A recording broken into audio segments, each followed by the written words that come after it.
नमस्कार दोस्तों, स्वागत है आज की खास चर्चा में। आज की खास चर्चा होने वाली है प्रोफेसर सुनील कुमार काव्य सर के साथ। आज का विषय है मेडिटेशन यानी ध्यान। तो ध्यान के बारे में हम चर्चा करते हैं। नमस्कार सर, स्वागत है आपका। नमस्कार। सर, जैसा कि 21 दिसंबर 2025 को विश्व ध्यान दिवस के रूप में बुंदेलखंड विश्वविद्यालय भी इसको सफल बनाने के प्रयास में है। तो कौन कौन से कदम उठाए जा रहे हैं विश्व ध्यान दिवस को अग्रसर करने के लिए? सर्वप्रथम तो सभी को नमस्कार। यूथ चर्चा बुंदेलखंड विश्वविद्यालय झांसी से जुड़े हुए तमाम दर्शकों को मेरा प्रणाम और अभिवादन। जैसा यश आपने कहा कि विश्व ध्यान दिवस ये बहुत ही इम्पोर्टेंट दिवस है, अंतर्राष्ट्रीय स्तर पर इसको मनाया जा रहा है।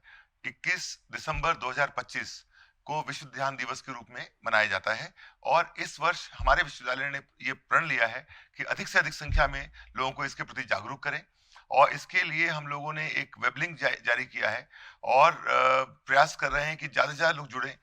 अपने अपने स्थान पर जहाँ भी हैं, घर पे, कॉलेज में, स्कूल में, हॉस्टल में, वहाँ से वो जुड़कर ध्यान दिवस में पार्टिसिपेट करें और प्रयास ये रहेगा कि झांसी से अधिक संख्या में लोग इसमें प्रतिभागिता करें।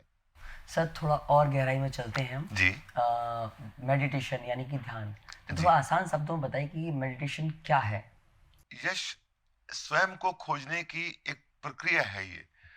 जब हम योगा, मेडिटेशन या इस तरह की बात जब करते हैं, तो फिजिकल फिटनेस के साथ-साथ मेंटल फिटनेस की बात भी है।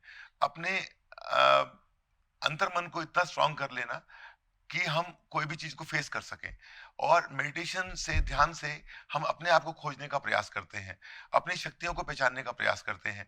मेरा ये मानना है मेडिटेशन एक प्रक्रिया है जिसके द्वारा आप बहुत सारी चीजें स्वतः पा लेते हैं। जैसे कि सबसे पहले आज के जो भाग दौड़ का जीवन है, इसमें बहुत स्ट्रेस होता है लोगों को। अगर हम मेडिटेशन करते हैं तो हम उस स्ट्रेस से निजात पा पाते हैं और उस स्ट्रेस को से निजात पाने के साथ साथ हम लोग जो है आपस में एक दूसरे के प्रति जो रिलेशनशिप है या एक दूसरे के प्रति जो ट्रस्ट है उसको भी बढ़ा पाते हैं। क्योंकि हम जब मन में अपने झांकते हैं मेडिटेशन के दौरान, तो हम पाते हैं कि हम में क्या कमियां हैं या हम में क्या बेटर अच्छी चीजें हैं। जो अच्छी चीजें हैं उनको हम हाईलाइट करते हैं, जो वीकनेस है उनको थोड़ा सा प्रेस करने का प्रयास करते हैं और इसके साथ साथ मेडिटेशन से एक प्रकार का कल्चर डेवलप होता है जिससे पीस, हार्मोनी, ब्रदरहुड का एक भावना जो है डेवलप होती है। तो मेरा ये मानना है कि हम सबको जब भी समय मिल जाए, और जरूरी नहीं है कि किसी एक पर्टिकुलर समय पे किया जाए, सुबह शाम ऐसा नहीं है। जब भी समय मिल जाता है तो थोड़ा ध्यान में बैठना चाहिए और ध्यान जब करते हैं तो अपने आप को जानने का प्रयास होता है और उसके माध्यम से हम अपनी शक्तियों को भी पहचानते हैं और साथ साथ हम आसपास के एक माहौल को सौहार्दपूर्ण माहौल में परिवर्तित कर पाते हैं। सर, तो ये किस एज ग्रुप के लिए बेनिफिशियल हो सकता है? ये बहुत अच्छा सवाल है। आम तौर पे युवा पीढ़ी सोचती है कि उनको फिजिकल फिटनेस बहुत इंपॉर्टेंट है।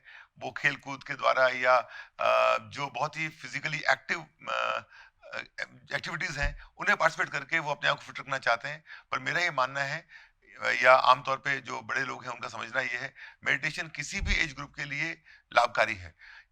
युवा हो, प्रौढ़ हो या बुजुर्ग हो, सबके लिए मेडिटेशन बहुत ही लाभकारी है और सबको जब भी समय मिल जाए थोड़ा समय मेडिटेशन के लिए देना चाहिए। तो माननीय कुलपति जी ने ऐसे और कौन कौन से कदम उठाए हैं जो विश्व ध्यान दिवस की ओर हमें अग्रसर और प्रेरित करते हैं इसको मनाने के लिए? देखिए, हम विश्वविद्यालय स्तर पर बहुत सारे कार्य कर रहे हैं। हम लोग सस्टेनेबल एक्टिविटीज की बात करते हैं, हम ग्रीन एक्टिविटीज की बात करते हैं, हम अपने प्लैनेट अर्थ को बचा कर जैसा है ऐसा ही आने वाली जनरेशन को देने की बात करते हैं। और इसके लिए हमारा ये मानना है, जब तक कैंपस में हैप्पीनेस इंडेक्स बहुत अच्छा नहीं होगा, जब तक कैंपस में वेलनेस नहीं अच्छा होगा, तब तक हम वो सब अपने जो हमारे ध्येय हैं, हमारे जो उद्देश्य हैं उनको पूर्ति नहीं कर सकते हैं। और उद्देश्य की पूर्ति के लिए तमाम तरह की एक्टिविटीज हो रही हैं कैंपस में। आज भी कैंपस में एक मिलेट के ऊपर वर्कशॉप हो रहा है जहाँ पर ग्रामीण महिलाओं को मिलेट्स के बारे में बताया जा रहा है। और जब वो लोगों की हैप्पीनेस इंडेक्स अच्छी होगी या वेलनेस अच्छा होगा, तो निश्चित रूप से पूरा एक माहौल अच्छा होगा। और इस प्रयास में विश्वविद्यालय स्तर पर विश्व ध्यान दिवस मनाने के लिए हम लोगों ने डिफरेंट सोशल मीडिया ग्रुप्स पर भी इसको सूचना प्रसारित की है। साथ साथ में माननीय कुलपति जी ने भी अपना एक वक्तव्य दिया है और तमाम जो अधिकारीगण हैं, तमाम जो प्रोफेसर्स, हेड्स हैं, उनके माध्यम से छात्रों तक ये बात पहुंचाई जा रही है कि ध्यान दिवस पर कम से कम एक दिन कुछ समय निकाल कर ध्यान करें, और जब वो 1-2 बार करेंगे तो धीरे-धीरे उनमें आदत आ जाएगी।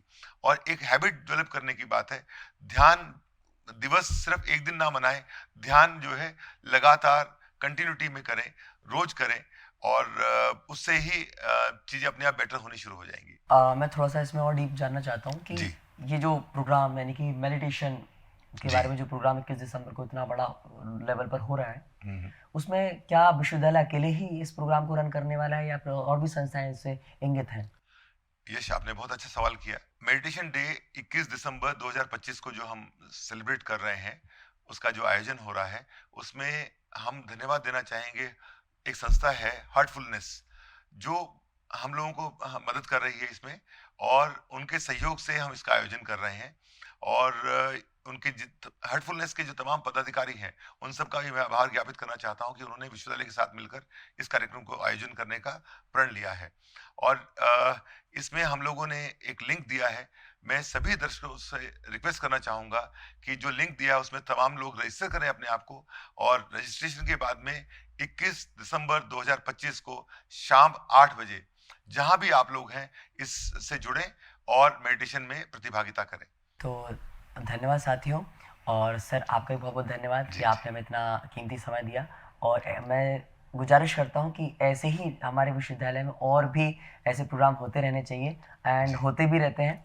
तो जी। मुझे अच्छा लगता है कि ऐसे प्रोग्राम होते रहते हैं। हमारा विश्वविद्यालय इतने प्रोग्राम को लेकर अवेयर कराता है, तो उसके लिए मैं खुद आभारी। और जी, धन्यवाद सर। धन्यवाद यश जी। आपको, युवा चर्चा को, और हार्टफुलनेस टीम को, सभी को बहुत बहुत धन्यवाद। Thank you.